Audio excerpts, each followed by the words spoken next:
ndabaramukije bakunzi banje muze dukora amavuta yo mu mushatsi umunsi ngiye kubereka ukuntu dukora amavuta yo mu mushatsi murabona dufise karoti murabona dufise tangawizi amavoka turafise amavuta bita coconut oil amavuta y'inazi n'amavuta y'inazi turafise ubwo burungo babwita rosemary turafise amababi y'ibitunguru hariya murayabona turafise amavuta y'umuzayituni ariyo bita olive oil nivyo umunsi tugomba tuze gukoresha amavuta yacu ivyo tuza kugenda dushiramwo mu nyuma turaza kugenda turababwira uko bikurikira ivyo nivyo tubaye turabereka vy'ingenzi gome murabibona ingagari uyu munsi tugira twikoreye amavuta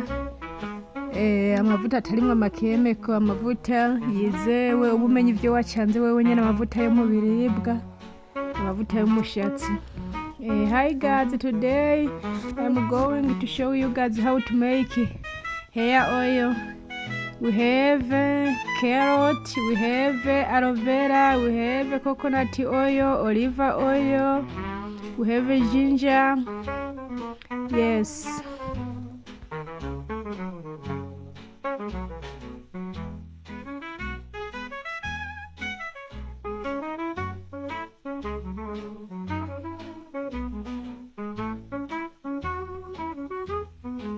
Tugira dutangure kubironga rero tubitegure kugira ngo duhave tubihondera hamwe duhave tubishira hamwe tubisekure binoge ushobora gukoresha isekuro yawe mukabisekura bikanoga nza gukora amavuta y'ubwoko bubiri ndaza gukora amavuta y'amazi nongere ndabereke uko bakora amavuta ya mugando.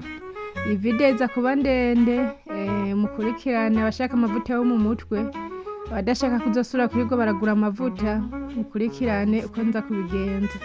N'amavuta meza amavuta yizewe amavuta atarimwo amakemiko amavuta uba wikoreye mu vyo kurya urumva ko ari ibintu bimeze neza. Udafise amababi y'ibitunguru urashobora gukoresha igitunguru nta kibazo. Aho jewe iyo ntetse ibitunguru ngene ndabika amababi nico gituma mubona nayarose. Nuko ndabikora je nta mavuta nkigura y'umushatsi ndayikorera namwe muze murabe ntuzosubire kuza kuyagura muzaze muyikorera bisaba umwete ariko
aho rero tugira tubishire hamwe hama tubisekure binoge tubisekure binoge hama ndaza kubereka uko tuza kubishira mu isafuriya hama tukabona gushiramwo ayo yandi mavuta y'umuzeyituni nayo mavuta y'inazi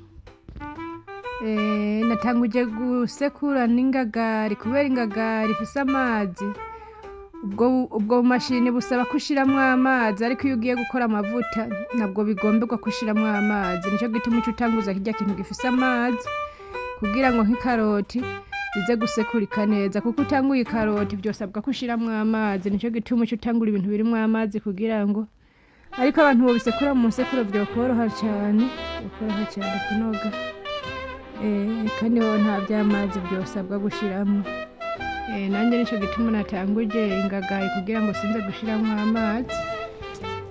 Reka mubandanye gukurikirana uko bigenda.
Gaza tugiye kubicanira rero, tubishire ku ziko tubicanire. Bitanguye kubira ca tuza gushiramwo ya mavuta y'inazi n'amavuta ya olive oil, y'amavuta ya muzeyituni, kuko niyo yabicanira.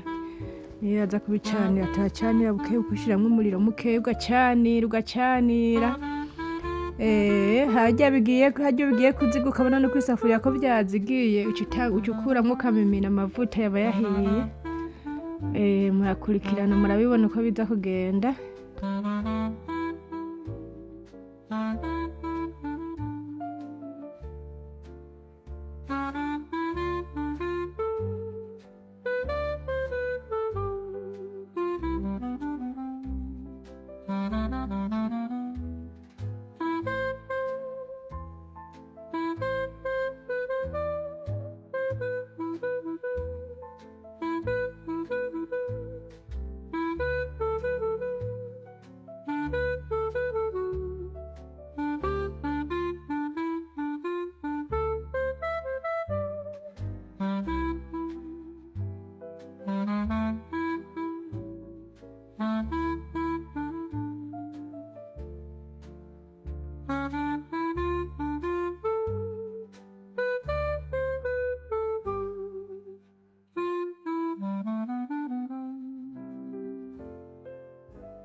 Turiko turashiramwo ya mavuta, mwabonye ko namaze gushiramwo ya mavuta ya muzeyituni olive oil.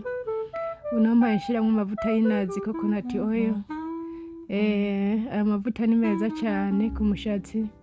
Coconut oil nubwo woyisiga mu mushatsi uko nyene, canke ayo mavuta nyene y'umuzeyituni ni amavuta meza. Ico gituma abantu benshi bakunda kuyakoramwo amavuta y'umushatsi, ugasanga bacanze n'ibindi. Hariho akarungo ntasizemwo, ako karungo sinakarose, n'akarungo keza cane nako bakunda gukora mu mavuta. Akarungo bita cloves. akarungo bashira mu cayi canke bagashira mu muceri. Ako karungo sinakabanye uyu munsi sinagasizemwo, akarungo cane nako nyene ni keza ku mushatsi. Ako karungo rero uwo karonka nawe yogashiramwo kuko n'akarungo keza, ngira muca mukabona uburungo bw'ubutetetete bita cloves. Urabona rero ngaho twatanguye kuyakanyura, urondera agatambara wizeye ukaza urakanyuza, kandi bikanyura bigishushe kuko bimaze kuba bikanye. Iyo vyahoze ntabwo amavuta avamwo neza. Ego ako karungo ntasizemwo mu giswahili bakita karafu, sinzi ko ari giswahili ngo ni karafu.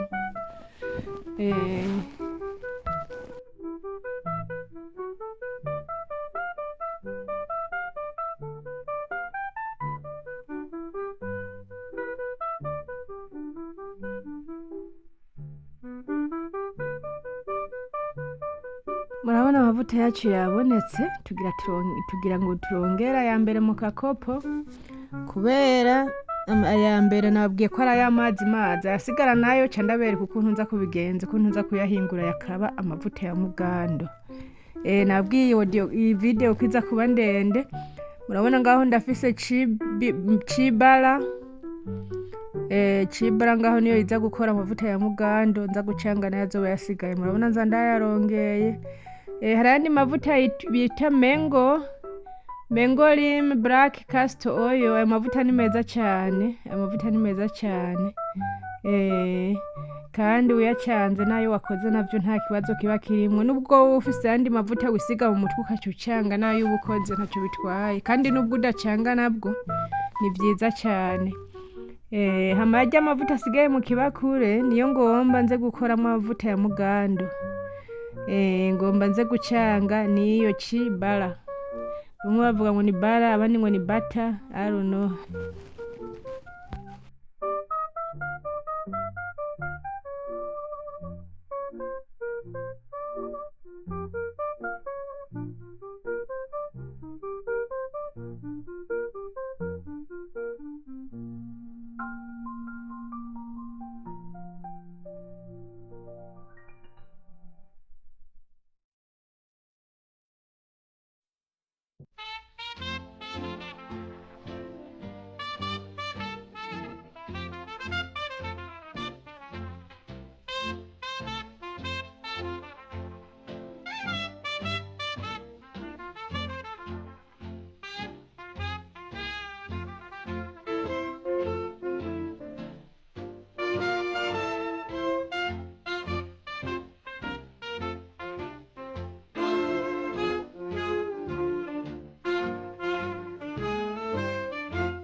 Murabona ngaho ku rupapuro nariko ndabereka, ntibibona ariko handitse ko nyene ko ari amavuta y'umushatsi. Bayakora n'amavuta y'umushatsi nyene. Iyo ni bara nyene yo gukoramwo amavuta y'umushatsi. Nico gituma benshi usanga bayicanga mu kurondera amavuta y'umushatsi. Murabona amavuta ya mbere ngaho twayarose, ayo twayahejeje, ubu naho rero tugomba dukora amavuta ya mugando. Aho ndabiyaza bicangane nayo yandi mavuta. Nasize amazi mu gasafuriya hariya yabire, turarindiye yabire. Hama niyabira dutereke muri rya bakure kugira ngo irya cibara igire nayo iyonge bivangane na ryandi mavuta. Hama nitwaheza turayabika ahantu kugira ngo yongere agire gute, yafatane, yagandane. Ushashira muri firigo, udafise muri firigo naho ugashira ahantu kanaka yakagandana. Aho jewe canza kuyatereka muri firigo, aho bizotwara uwundi munsi, ubone ku mugoroba ca ndayashira muri firigo. Hama ejo mu gitondo nzoca mvyuka ndaba ukuntu ndayakora rero yabe amavuta ya muganda. Aho bwakeye ngoma ndayakora, mfise akamashini ndayakoresha. Udafise akamashini woraba akantu ukoresha, ugakoresha amaboko, ariko bigutwara inguvu nyinshi kugira ngo uyavange ku buryo yateba yagahindura n'irangi. nje ndayavanga ku buryo aza guhindura irangi yaba amavuta y'umuhondo. Ako kamashini n'akamashini gakoroga amagi, rero ku bantu batokaronka mworonderako akantu k'akamamiyo akaba ari kuzungurutsa ukayazungurutsa mpaka gusaba inguvu. Ibi bintu bisaba umwete aho ndayavanga mpaka kugeza mbonye yuko ndabishaka.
Amavuta yacu yari redi, tugira tuyashire mu bukopo twayateguriye kuyabikamwo. Tuhejeje kuyakora murabona ko ari amavuta meza kandi ntabwo yayaga, uko nyene ko muyabona niko yazoguma kugeza ndayahejeje. Murabona ko ari amavuta meza, amavuta y'umuhondo. Usanga umushatsi w'umwana uyagayaga iyo wayasize mu mushatsi, kandi usanga uruhu rwawe rutumagana iyo wayasize neza ku mushatsi nyene ukayasiga nyene ukamera nk'ugira massage. Uruhu rwawe ruguma rumeze neza ntabwo rwumagana. Nuko bakora amavuta y'umushatsi. Nuko namwe ntimuzosubire kuza gutanga amafaranga, muzakwigurira ivyo muyakoramwo namwe mugerageze muyikorere. Aho twahejeje dusigaye kuyabika gusa.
Twahejeje kuyabika amavuta yacu mu bikopo. Aho nariko ngira negeranya yasigaye mu ryo bakure kugira ngo nanje ndayasige mu mutwe. Urabona ukuntu yaba yayagayaga, umushatsi wawe usanga uyagayaga cane. kandi usanga umeze neza. Ego.